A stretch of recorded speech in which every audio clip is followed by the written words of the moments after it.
চোর ঢোকে এক বাসায় চুরি করতে। সে বাসার মালিক আবার মন ভোলা রোগে আক্রান্ত।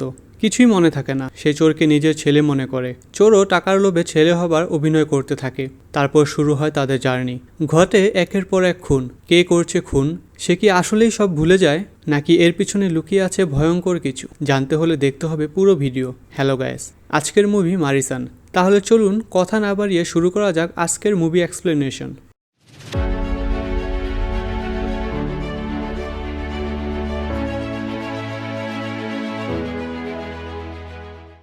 মুভির শুরু হয় দয়ালান নামক এক চোরকে দেখিয়ে। সে আজকে জেল থেকে ছাড়া পাচ্ছে। ছাড়া পাবার পর আসে এক মন্দিরের সামনে। এক লোক বলে সে তার ব্যাগ রেখে গোসল করে নিতে পারে। এখান থেকে নাকি কখনো কোনো কিছু চুরি হয় না। পরক্ষণেই দায়া সেই লোকের মোবাইলটি চুরি করে নিয়ে যায়। সিনেমা হল থেকে বের হয়ে দায়া বাইরে রাখা একটি বাইক চুরি করে। বাইরে গিয়ে সে বাইকের মডেল ও প্লেট নাম্বার পাল্টে দেয়। বাইক নিয়ে রাত্রে দায়া বের হয় চুরি করতে। সে এসে একটা বাড়ির সামনে থামে। ঘরে ঢুকলে কারোর উপস্থিতি টের পায় দায়া। এক রুমে গেলে দেখে এক লোককে কেউ শিকল দিয়ে বেঁধে রেখেছে। এনার নাম ভেলায়াদুম পিল্লাই। আমরা উচ্চারণের সুবিধার্থে তাকে ভেলাই বলে ডাকব। সে দায়াকে তার ছেলে কুমার মনে করে। দায়া তাকে চুপ থাকতে বলে। ভেলা বলে, দেখো, আমার ভুলে যাবার রোগ আছে। আমি এদিক সেদিক চলে যাই, এজন্য আমার ছেলে আমাকে বেঁধে রেখেছে। তুমি যদি আমাকে এখান থেকে যেতে সাহায্য করো, আমি তোমাকে 10,000 টাকা দিব।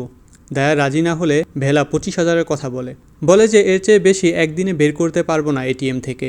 দায়া বুঝে যায় তার কাছে আরও অনেক বেশি টাকা আছে। দায়া এসে ভেলার কাছে পিন জানতে চায়। ভেলা বলে এটিএমে গেলে তার পিন মনে পড়ে যাবে। দুজনে মিলে যায় এটিএম বুথে টাকা বের করতে। ভেলা ভিতরে যায় টাকা উঠাতে। তখন দায়া গ্লাসের ফাঁক দিয়ে দেখে ভেলার অ্যাকাউন্টে 25 লক্ষ টাকা। ভেলা বাইরে এসে 25,000 টাকা দায়ার হাতে দিয়ে দেয়। দায়া এসে ভেলাকে জিজ্ঞেস করে সে কোথায় যাবে। ভেলা জানায় সে তার মেয়ের বাসায় পালাক্কার যাবে। তার আগে সে তার ছেলের সাথে দেখা করবে। ভেলা দায়াকে বলে বাস স্টেশন পর্যন্ত তাকে নিয়ে যেতে পারবে কিনা। দায়া ভেলাকে বাস স্ট্যান্ডে নিয়ে আসে। ভেলা জানায় সে তিরুভেন্নামালায় যাবে তার এক বন্ধুর কাছে। দায়ার মাথায় শুধু একটাই চিন্তা ঘুরছে, ভেলার অ্যাকাউন্টের সেই 25 লাখ টাকা। তাকে যেভাবে হোক সেটা হাতাতেই হবে। দায়া বলে সেও তিরুভেন্নামালায় যাবে, একা একা যেতে ভাল লাগবে না। তাই সে ভেলাকে বলে তার সাথে যেতে। ভেলা রাজি হয় না। দায়া জোর করতে থাকলে শেষে রাজি হয়। শুরু হয় তাদের দুজনের জার্নি। রাস্তায় দায়া প্রকৃতির ডাকে সাড়া দেওয়ার জন্য নেমে সে একটা নাম্বারে কল দিতে থাকে এবং সিগারেট টানতে থাকে। ভেলা তাকে কুমার বলে ডাক দেয়। দায়ার সামনে গেলেই ভেলা তার গালে কষিয়ে এক চড় মারে। বলে বাপের সামনে কেউ সিগারেট খায় নাকি? দায়া বুঝতে পারে বুড়ো আবার সব ভুলে গেছে। সে দায়াকে তার ছেলে কুমার ভাবছে। দায়া কিছু না বলে ভেলাকে বাইকে বসিয়ে আবার চলতে থাকে। দায়া ভেলাকে জিজ্ঞেস করে তারা কোথায় যাচ্ছে। ভেলা জানায় তারা পালাক্কার যাচ্ছে। দায়া বলে বাইকে পেট্রোল ভরতে হবে, রাতে হোটেলে থাকতে হবে। জানতে চায় ভেলার কাছে ক্যাশ আছে নাকি। ভেলা জানায় কোনো একটা এটিএম থেকে টাকা উঠিয়ে নিবে। ভেলা দায়াকে তার ছেলে কুমার ভেবে দায়ার হাতে কার্ড দিয়ে বলে টাকা উঠিয়ে আনতে, কিন্তু পাসওয়ার্ড ভুল দেখায়। দায়া এসে ভেলাকে ডাক দেয়। ভেলা গিয়ে অন্য পাসওয়ার্ড দিলে সেটাও ভুল বলে। দায়া বলে তার কাছে কিছু ক্যাশ আছে, সেগুলো দিয়ে আপাতত চলতে পারবে। ভেলা জানায় সে একটু বিশ্রাম নেবে। পরের দৃশ্যে দেখি দায়া যার বাইক চুরি করেছিল তার মালিক থানায় এসেছে মামলা করতে। দায়া ও ভেলা একটা রেস্টুরেন্টে বসে নাস্তা করছে। দায়া ভেলাকে একটা ডায়েরি দেখিয়ে বলে প্রয়োজনীয় কোনো কিছু এখানে নোট করে রাখতে, যাতে পরে ভুলে না যায়। খাবার শেষে ভেলা দায়ার কাছ থেকে 1,000 টাকা নিয়ে যায় ফার্মেসির কিছু ওষুধ আনতে। দায়া তার এক বন্ধুকে কল দেয়, এর নাম গণেশ। দায়া তাকে বলে একটা বাইক বিক্রি করবে, দাম কত সেই ব্যাপারে খোঁজ নিতে বলে। কথার মাঝে দায়া দেখে ভেলা সেখানে নেই। খুঁজে দেখে ভেলা একটি বাসে করে চলে যাচ্ছে। দায়া দৌড়ে গিয়ে সে বাসে উঠে। সে এসে ভেলাকে তার সাথে যেতে বলে, কিন্তু ভেলা দায়াকে চিনতে পারে না। যাত্রীরা ভাবে দায়া জোর করে ভেলাকে নিয়ে যেতে চাচ্ছে। দায়া বলে ভেলা তার সাথেই, সে আসলে কোনো কিছু মনে রাখতে পারে না। প্রমাণের জন্য দায়া ভেলার ডায়েরিতে তার নাম ও নাম্বার দেখায়। দায়া ও ভেলা বাস থেকে নেমে যায়। বাইকে করে যাবার সময় এক জায়গায় দায়া কিছু ছাগল দেখতে পায়। সে ইচ্ছে করেই একটা ছাগলকে বাইক দিয়ে ধাক্কা দিয়ে দেয়। ছাগলের মালিক এসে জরিমানা চাইলে দায়া 3,000 টাকার কথা বলে। সে এসে ভেলাকে বলে টাকা দিতে। ভেলার সাথে টাকা না থাকায় ভেলা তার এটিএম কার্ড দিয়ে দায়াকে পাঠায় টাকা উঠাতে। দায়া টাকা উঠাতে আসলে এবার দেখে পিন ঠিক আছে, কিন্তু ব্যালেন্স মাত্র 8,000। সে সেই টাকাই উঠিয়ে নিয়ে আসে। এদিকে ভেলা গ্রামবাসীকে জানায় তার ছেলে পুলিশ। গ্রামবাসী ভাবে সে দায়ার কথা বলছে, তাই দায়াদের কাছ থেকে কোনো টাকা রাখে না। যাবার সময় ভেলা বলে তার একটু রেস্টের প্রয়োজন। বাইক থামালে ভেলা জানতে চায় এই জায়গার নাম কি। দায়া জানায় ইচামপাট্টি। ভেলা বলে তার এক বন্ধু আছে এখানে। সে দায়াকে বলে কোনো দোকানদারকে জিজ্ঞাসা করতে এখানে সুব্রমণিয়াম নামের কেউ থাকে নাকি, তার 3 জন মেয়ে আছে। দায়া এক দোকানদারের কাছে গিয়ে জিজ্ঞাসা করে, কিন্তু দোকানদার জানায় সে এমন কাউকে চিনে না। দায়া ও ভেলা আসে একটা হোটেলে। এমন সময় গণেশ কল দেয়। সে বাইকের ব্যাপারে জিজ্ঞাসা করে। দায়া বলে তার হাতে এর থেকেও বড় কিছু এসেছে।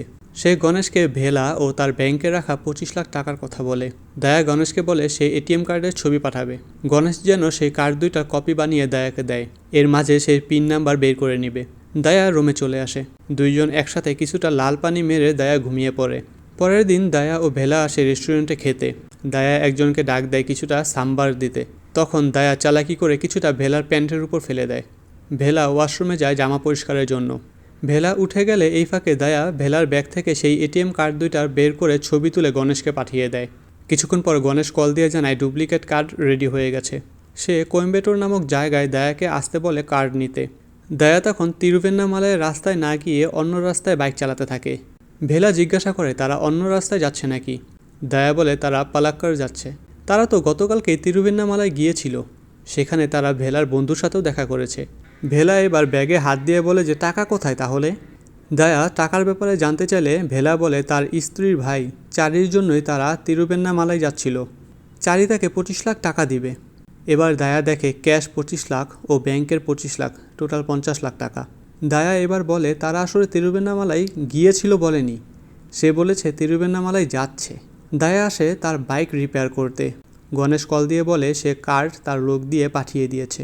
পরের দিন তারা চলে আসে তিরুভেন্নামালাই। এখানে আমরা দেখি চারিকে। গণেশ কল দিয়ে দায়াকে পিনের ব্যাপারে তাড়া দিতে থাকে। এখানে আমরা জানতে পারি ভেলার নিজের কোনো ছেলে মেয়ে নেই।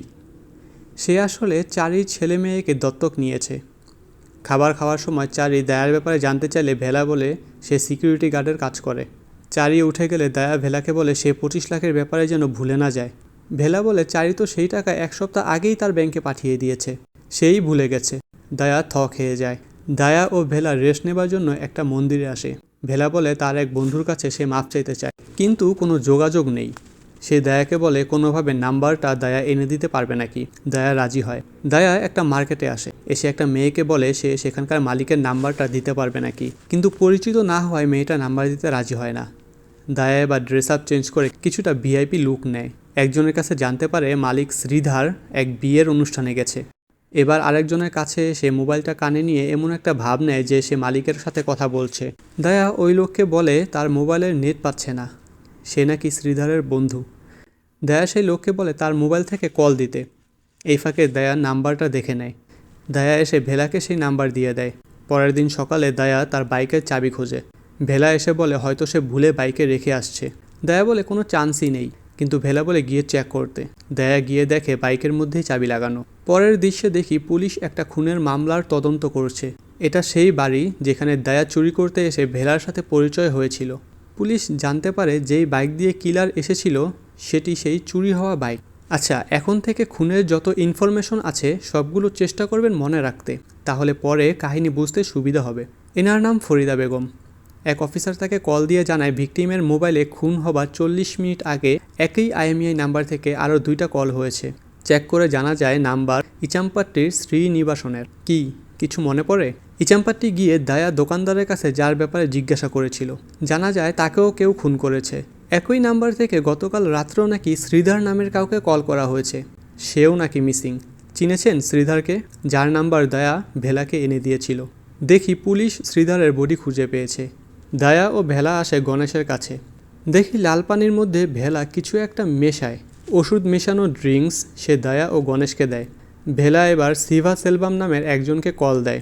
ভেলা তাকে মধুমিতা নামে কারো কথা বলে 1 ঘন্টার মধ্যে তার সাথে দেখা করতে। গণেশ ও দায়া কথা বলছে। জানতে পারি গণেশের একটা মেয়ের সাথে সম্পর্ক ছিল। গণেশ যখন জানতে পারে মেয়ের বাবা পুলিশ, গণেশ ভয়ে মোবাইল ফেলে দেয়। ভেলা বলে সিম ফেলে দিলেই তো হতো। গণেশ বলে প্রত্যেক মোবাইলে একটা ইউনিক কোড থাকে, যেটাকে আমরা আইএমইআই বলি। সিম ফেলে দিলেও সেই কোডের মাধ্যমে সেই ফোন ব্যবহারকারীর লোকেশন জানা যায়। ভেলাকে দেখি একটু টেনশনে পড়ে যায়। গণেশ ভেলাকে জিজ্ঞাসা করে সে দায়াকে এত বিশ্বাস কিভাবে করলো যে সে দায়ার সাথে ভ্রমণ করছে। ভেলা জানায় আমি না, দায়া আমার সাথে ভ্রমণ করছে। এই কথাটার মানে আমরা পরে বুঝবো। দায়া ঘুমিয়ে যায়। ভেলাকে দেখতে পাই একটা হাতুড়ি নিয়ে বের হয়। সে সিভা সেলভামকে কল দিয়ে দেখা করতে বলে, জানায় নইলে মধুমিতার ভিডিও তার স্ত্রীকে পাঠিয়ে দিবে। পুলিশ কিলারের লোকেশন খুঁজে পায়। ফরিদাকে একজন কল দিয়ে লোকেশনের ব্যাপারে জানায়। পুলিশ গাড়ি নিয়ে বের হয় কিলারের খোঁজে। দেখি শিবা এসেছে ভেলার সাথে দেখা করতে।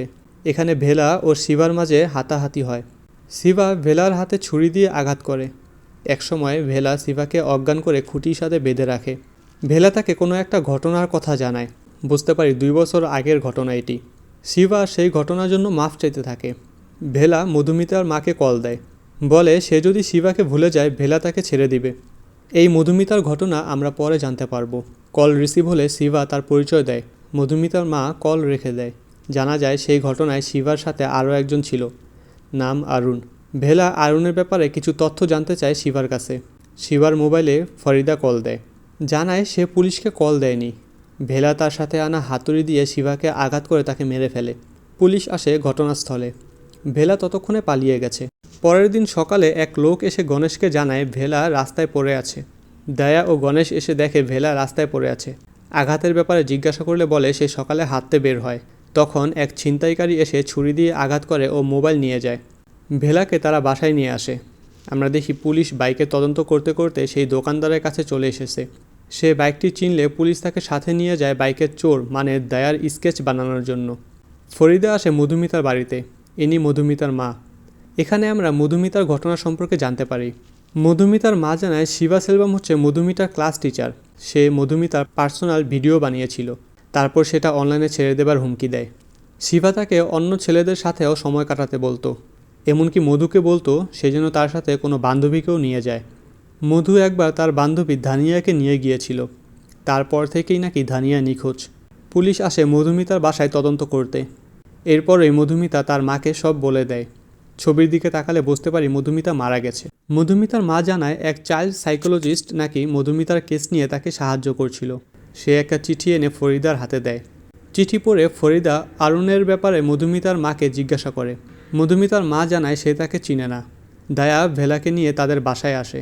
ইনি দয়ার মা। ভেলা ঘরে এসে দয়ার মা বাবার বিয়ের ছবি দেখে। নিচে তারিখ লেখা 17/4/1990। এই 17/4 সংখ্যাটা মনে রাখেন। জানতে পারি ভেলার বিবাহবার্ষিকীও একই তারিখে ছিল। এখানে ভেলার পিছনের লাইফের কিছু ঘটনা দেখানো হয়। ইনি ভেলার স্ত্রী মীনাক্ষী। তাদের পরিবারের খুব সুন্দর ভালোবাসার মুহূর্তগুলো দেখানো হয়। এখানে জানতে পারি মধুমিতা যে সাইকোলজিস্টের কাছে ট্রিটমেন্ট নিচ্ছিল সেটা ভেলার স্ত্রী মীনাক্ষী। একদিন কাউন্সিলিংয়ের সময় মধুমিতা মীনাক্ষীকে সব খুলে বলে। দেখি ভেলা কারোর সাথে ফোনে কথা বলছে। এখানে আমরা জানতে পারি মীনাক্ষী সব ভুলে যাবার রোগ আছে। কাহিনী শিফট হয় বর্তমানে। ভেলা ও দয়া বের হয় পালাক্কারের উদ্দেশ্যে। দয়া বাইক চালাচ্ছে এমন সময় দয়ার মা কল দেয়, জানায় ছবির সামনে কেউ 10 লাখ টাকার একটা চেক রেখে গেছে। দয়া বুঝতে পারে এটা ভেলা করেছে। সে ভেলাকে জিজ্ঞাসা করে। ভেলা বলে মনের ভিতর যদি ভালো চিন্তা থাকে তাহলে সব ভালোই হয়। খুবই দামি একটা কথা। ভেলা বলে তারা আজ রাত কোয়েম্বেটোর একটা হোটেলে থাকবে, পরের দিন পালাক্কার যাবে। ক্যামেরা শিফট হয়ে দেখানো হয় ফরিদাকে। তারা এই খুনগুলোর ব্যাপারে তদন্ত করছে, কিন্তু কোনো প্যাটার্ন খুঁজে পাচ্ছে না। এই অফিসার জানায় একটাই প্যাটার্ন আছে, তারা সবাই পুরুষ। দয়া ও ভেলা আসে হোটেল রুমে। ভেলা মোবাইল নিয়ে বাথরুমে গিয়ে আরুণকে মেসেজ দেয়। ভেলা তাকে একটা লোকেশন দিয়ে বলে দেখা করতে। এমন সময় পার্সেল আসে একটা।